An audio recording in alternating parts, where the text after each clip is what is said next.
Let's go back to our breaking news now. The Met Police have searched 2 addresses in relation to an investigation into misconduct in public office involving a 72-year-old man believed to be Peter Mandelson. This is what we heard from the Met. I can confirm that officers from the Met's Central Specialist Crime Team are in the process of carrying out search warrants at 2 addresses, one in the Wiltshire area and another in the Camden area. The searches are related to an ongoing investigation into misconduct in public office offences involving a 72-year-old man.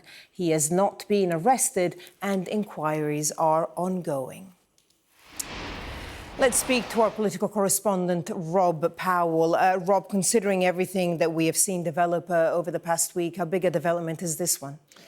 Well, it's a significant development, albeit maybe an expected development, I guess. We knew the Met were investigating alleged potential misconduct in public office. What often follows, I guess, from an investigation after that is searches, and then I guess it may be at a later date some sort of interview. We're not there yet, but we are apparently at the stage of properties being searched, evidence attempted to be being gathered. Now, the way the Metropolitan Police communicate updates like this is that they never name the individual before there's been a charge or anything like that, which is why we've got a statement that is sort of slightly broad, but this does relate to the investigation that is connected to Peter Mandelson, Lord Mandelson as he still is, the ex-US ambassador. So we know that it relates to him. And I think we can probably pretty safely assume that these 2 properties that are being searched are properties that are linked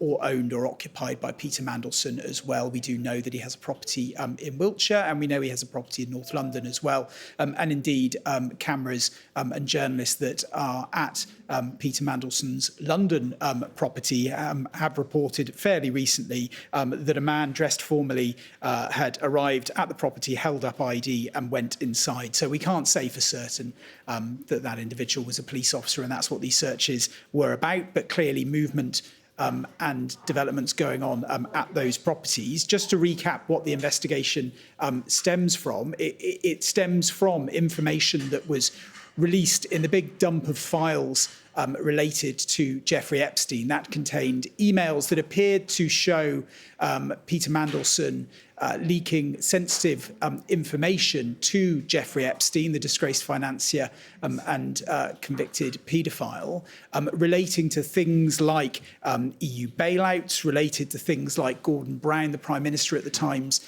resignation. Clearly, there are ramifications to that for what you can do in terms of making money if you have advanced notice of big financial or fiscal decisions that are being made. And there are ramifications around the way you should behave when you are a public office holder. During some of these alleged leaks, Peter Mandelson was business secretary in the New Labour government and obviously was an MP at the time as well. So that is where the investigation from the Metropolitan Police stems from, one of misconduct in public office, an incredibly serious offence, and they now appear to be in a place where they are attempting to gather evidence, and that involves, we can assume here anyway, going to Peter Mandelson's properties or properties linked to Peter Mandelson in an attempt to try and collect that evidence. We know that the government and Number 10 have been limited in what they can say about Peter Mandelson's appointment as US ambassador because of that Metropolitan Police probe. We know the Met made contact and have been in discussions with Downing Street because, of course, earlier this week we saw that action in the Commons, that vote forced by the Conservatives, or it didn't go to a vote in the end, but that humble address, as it's called, that forces the government to release emails, documentations, vetting papers related to Peter Mandelson and his time in Washington as US ambassador. We know that Keir Starmer wanted to release some of those documents on Wednesday lunchtime at Prime Minister's Questions because he believes that that almost backs up his position, that he asked questions of Peter Mandelson about his relationship with Jeffrey Epstein and in Keir Starmer's view and Number 10's view was misled by him. He wasn't able to because of this Metropolitan Police inquiry, which we now see the practical steps around how it is progressing.